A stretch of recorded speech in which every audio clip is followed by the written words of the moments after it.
I guess I thought of them as sort of pure and tied to one location and deeply rooted in that culture, and when in fact throughout history there were so many influences from other continents that affected that form.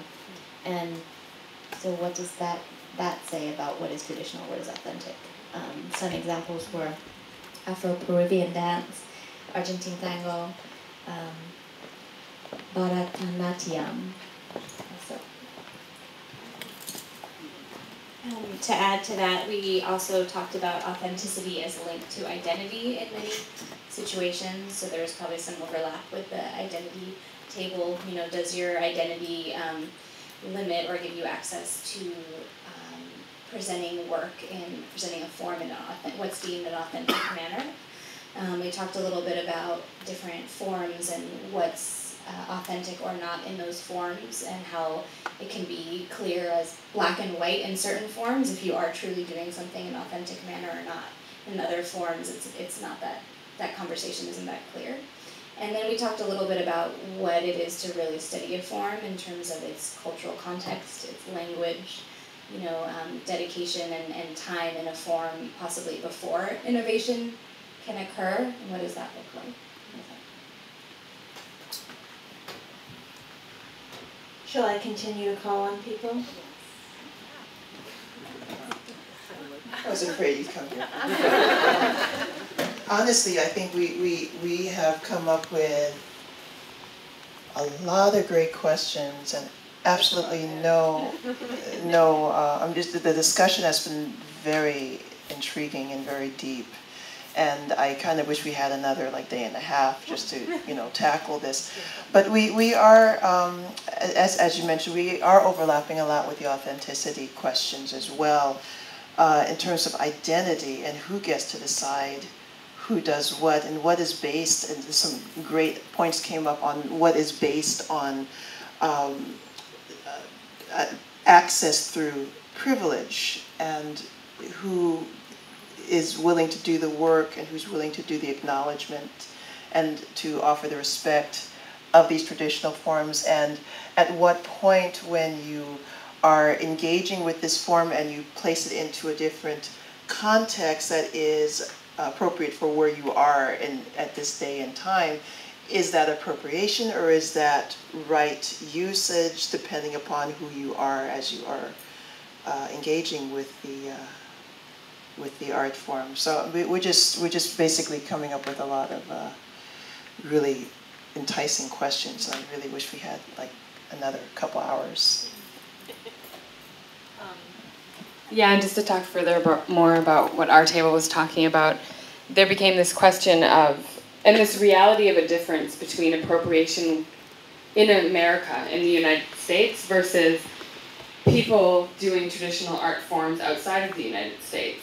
And that came up in a variety of different ways, saying if a white person is doing Kathak in India, how that's received differently than a white person doing Kathak in America, and how America is built on this sort of melting pot idea of appropriation, of taking what everyone's got and putting it together and making a super machine of cultural production, and how that makes it much different to be innovating or working within traditional art forms in America versus elsewhere, and how it makes it different for white people to be innovating within traditional art forms versus other people of color to be innovating within art forms, and how a black woman dancing Kathak in India would actually be more problematic than a white person doing it, but in America how that's different, and how sort of the histories of each individual countries inform the way people can have access to traditional art forms. That kind of became a sort of weird kind of thread through all of our conversations.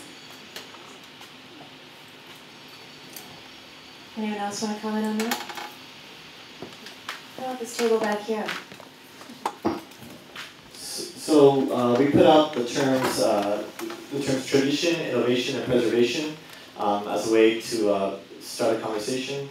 And given that it went many places and into each other and out of each other, I'm just going to speak, I guess, my own thoughts, things that I'm kind of trying to condense, or any common through lines, and then maybe Thais could elaborate more about what the table talked about. but based on all this information that we just got, it's all about identity, a personal identity. Who are we in context, in relationship to the people around us, to our histories, and we're talking about tradition in a sense of why someone would want to preserve a tradition or try to preserve it by maybe learning a specific cultural dance form. It could be because of loss. Maybe you were displaced, and so trying to maintain that form, have a sense of identity, so you just won't be displaced and then floating around. Sometimes it happens just because maybe why would you go and follow tradition? Maybe you connect with it spiritually or emotionally, and so for some reason, whatever that embodied form is, to embody that somehow speaks to you.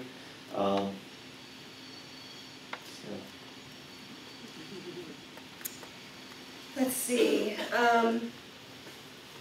Yeah, we also touched on fusion as innovation, creation as innovation, this idea of time as well. When did the tradition start, and the starting point for innovation? And it's hard to articulate, but we were kind of speaking to that. We were also talking about, we had a couple audience members here. That was really interesting. Speaking about folk and social dance versus classical dance forms, and how are they preserved differently, I guess. So codification versus maybe those who practice a lot of folk and social dances. A lot of those are just oral tradition, passed down through generations. Also, adaptation. Things changing because of oppression or repression. Such as Kenya shared with us about Irish dance. And now you see Irish dance performed with the arms down on the side. And that was because they weren't allowed to dance.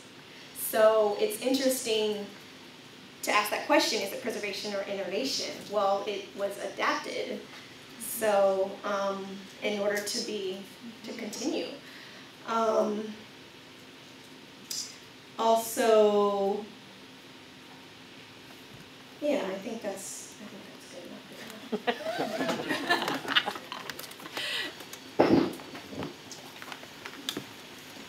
Somebody wants to talk.